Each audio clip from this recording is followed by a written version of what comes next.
Good morning. I'm Brian Martin, and this is What Was Jesus Thinking? Every week at this time, well, most weeks at this time, I record a video or I do it live, unless there's a problem with a live stream, like sometimes. And in it, we review the gospel lesson from the New Testament. And this gospel lesson is from the first Sunday of Lent. Yes, it is the first Sunday of Lent. I'm hoping that you're joining me with your Lenten discipline. I'll get more into that a little bit later on. And the gospel lesson is Matthew chapter 4, verses 1 through 11. It is the temptations of Jesus. And it is a remarkable passage. There is a beautiful encounter here. I don't want you to get caught up in the allegory. I want you to look for what was Jesus thinking. And I have some surprising insights that I think will be relevant for your life. And at the end of our broadcast today, we'll talk a little bit more about your Lenten discipline and how it can help you with your daily living. All right, so here we go. The gospel lesson. Matthew chapter 4, the temptations of Jesus, verses 1 through 11. Then, there's a timestamp there. Then. Just pay attention to when you're reading, and you can notice these timestamps. So the timestamp here, then, means there's something that preceded it. It was the baptism of Jesus. And so after the baptism of Jesus, the passage says, then Jesus was led up by the Spirit into the wilderness to be tempted by the devil. All right, so this is going to set up a really interesting story, isn't it? He fasted 40 days and 40 nights. Okay, so that's where we get the 40 days and 40 nights is the season of Lent. Except for Sundays, you take the Sundays out, you add the Sundays back in, it's 47 days. He fasted 40 days and 40 nights. Afterwards, he was famished. I'm famished after 4 hours or 40 minutes of not eating. The tempter came to him. Okay, now it's really important for you to understand the thinking of Jesus, that you pay attention to this very next thing that I'm going to read to you. Okay, here we go. If you are the Son of God. Okay, so that is probably one of the most important things that's said here, and it gives an indication about what's going on in the mind of Jesus. So if you are who? The Son of God. In other words, Jesus was able to self-identify. His identity about who he was in the world was, I am the Son of God. This is really important for you to know because you have identity also. And your activities and your behavior is directly related to your identity. For instance, if you are a spouse, a married person, then you say, I am married. I am married to Jennifer. And because I'm married to Jennifer, that's going to affect my decisions and how I'm going to act and behave in certain circumstances. Or it might be, I am dad. Because I am dad, that's going to affect the way that I react to my children. And that's going to be an important consideration for us. And I hope that I can touch on that a little bit later on also. So, the question here is, in Jesus' mind, is, who am I? And the answer is given here, you are the Son of God. The devil knows that. And Jesus knows it too. And that's going to affect the way that he reacts to every temptation in his life. Which is, by the way, what I'm suggesting that you do is that you react to every situation in your life according to who you are, what your identity is. Let us continue. If you are the Son of God, command these stones to become loaves of bread. But, he said, it is written. Now, what a but does is it negates everything that's before it. And so this is the temptation to turn the stone into bread is negated.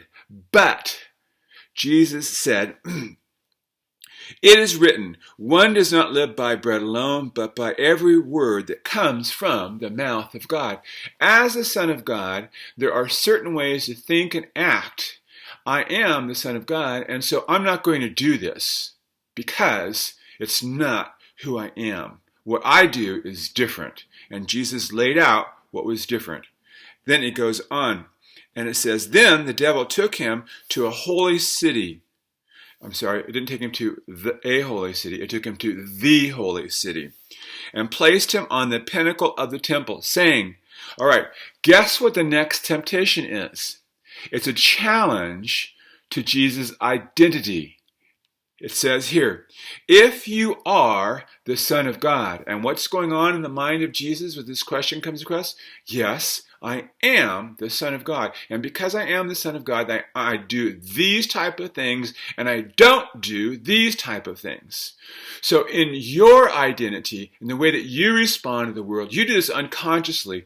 I'm saying this is asking you to be more conscious about who you are and the actions that you take according to who you are as a person in the world.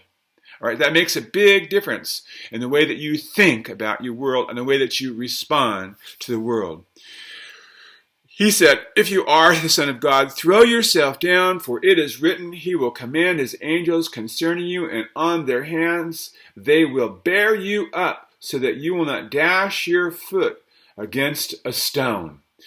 Then Jesus said to him, again, it is written. Again, Jesus said, listen, this is my identity, and this is how I'm going to respond. This is the way that I am in the real world.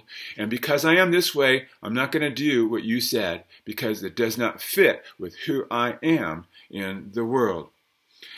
Don't put the Lord your God to the test. Again, Jesus took him for a third time. The devil took him to a very high mountain and showed him all the kingdoms of the world and their splendor. And he said to them, all these I will give to you if you fall down and worship me. But no, Jesus is not going to do that, because Jesus knows who he is in the world. He is the Son of God. And because of that, he's going to draw on the resources that he knows that he can use and that he can apply to an everyday situation.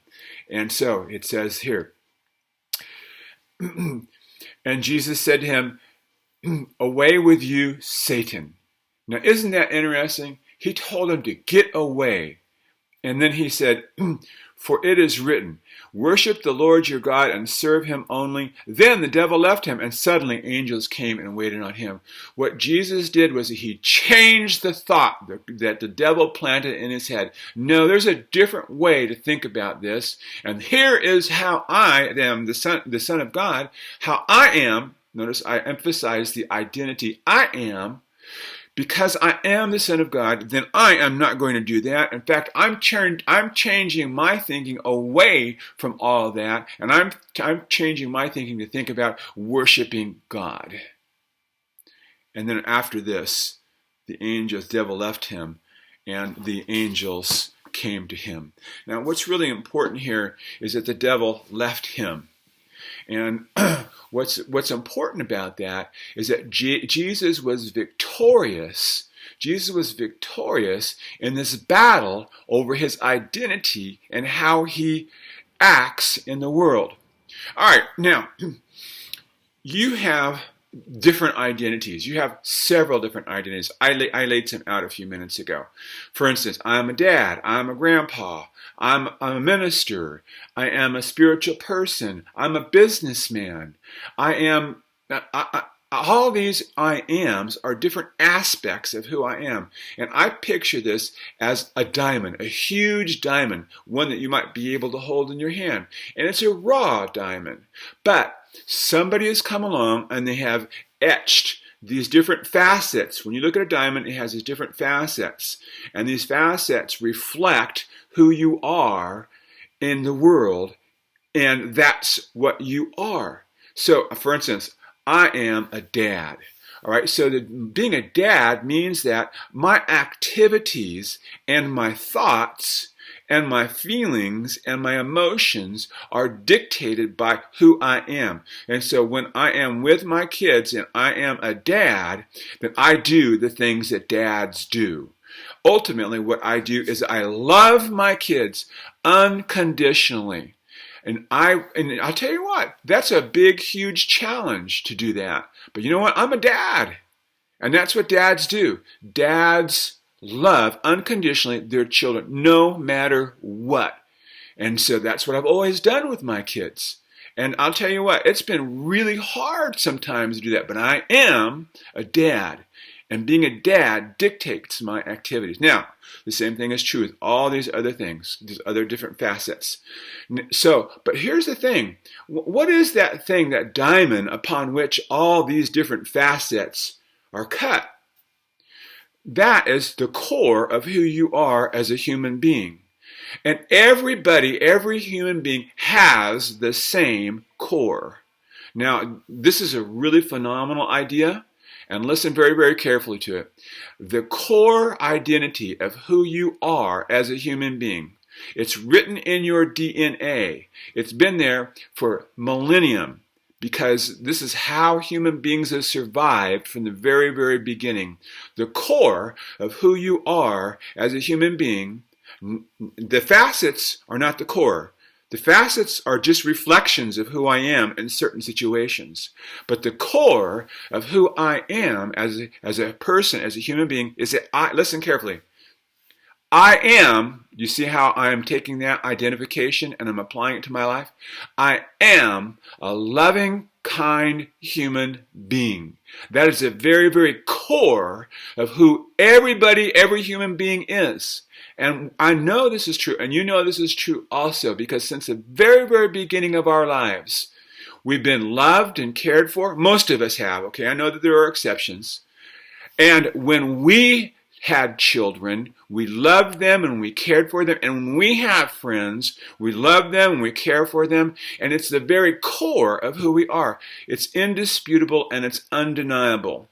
You are a loving, kind person. The question is, does your activities, do your thoughts, do your actions, do your feelings, do your emotions line up with your identity? And sadly, most people are completely unaware of the fact that they are a loving, kind person. And so their activities don't jive up. And consequently, they have this dissonance, this disconnect in their psyche, and they feel like, and they struggle so much. But I'm telling you this, Jesus, this is a lesson from the temptations. Jesus didn't let anybody or anything turn him away from his essential identity. He was the supreme, loving, kind person. He was the Son of God. And he was going to make sure that all of his actions, all of his thoughts, all of his feelings were going to line up to that identity. And he wasn't going to let anything, not even the devil, tempt him to do otherwise. So, here's the lesson for you. Understand this for the first time or for the thousandth time, that you have all these facets about who you are, and they direct your activities and your thoughts and your feelings and your emotions. But at the core of who you are a loving, kind person. And let those things, let that identity direct your thoughts, your actions, your feelings, and your emotions in the world. A couple quick anecdotes. So, Jennifer and I share a home with June, Jennifer's mother, commonly known as Grandma June. This morning at the breakfast table, we were talking, and June had a question about posting emojis on Facebook. And she said, if I post this emoji and I do it wrong, what will people think about me? And I said, people know you for who you are. You are Grandma June. You see, one facet of her identity is that she's Grandma June. All right? So I said to her, you can't make a mistake posting emojis on Facebook, because everybody is going to know that if you post one that's funny or incorrect or just wrong, that Grandma June was just making a mistake, because they know Grandma June and they know what she does and how she acts and how she relates in the world. It's a really great and practical way to understand your identity. Now, Grandma June's, that was just one of June's facets. But in her core, who she is in her core is that she's a loving, kind person. And ultimately what she does, and she does this unconsciously, I think, is that she loves and she cares for people around her all the time. I think that's a beautiful example, don't you? I have other examples, but I need to stop because I'm going on a little bit too long. I just want you to appreciate the fact that these temptations relate to Jesus' identity. It's clear in there that it is. And that you also have an identity, and let your loving, kind person that's in you, let it out, experience it, live it, and then make your decisions, your actions, your thoughts and your feelings be reflected of your identity. Stop before you make a decision, before you think. Don't let that first thought be the thought that just flows out of your mouth automatically. Don't do that. Stop your thought before it comes out and ask yourself, is this what a loving, kind person does? All right, so let's say another facet is that you're a healthy person.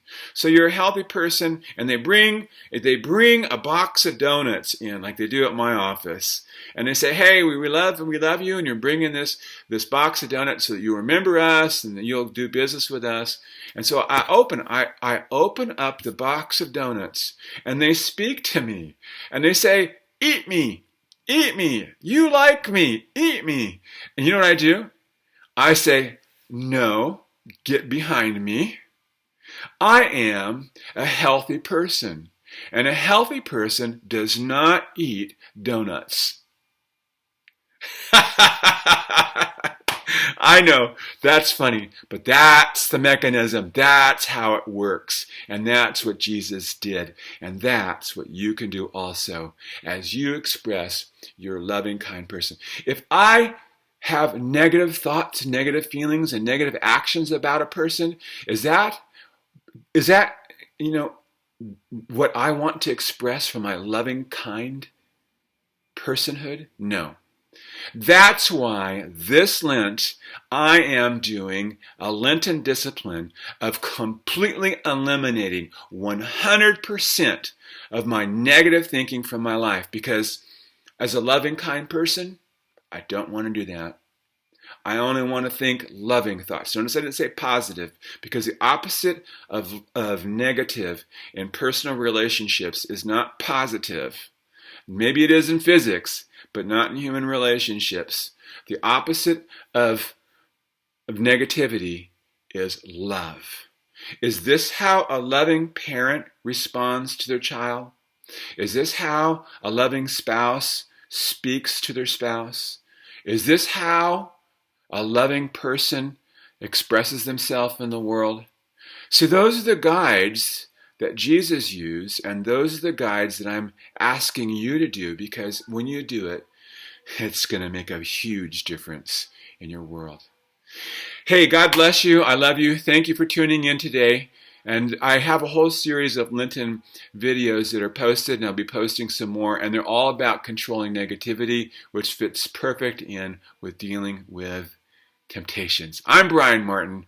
God bless you. I love you. And I'm looking forward to seeing you next time.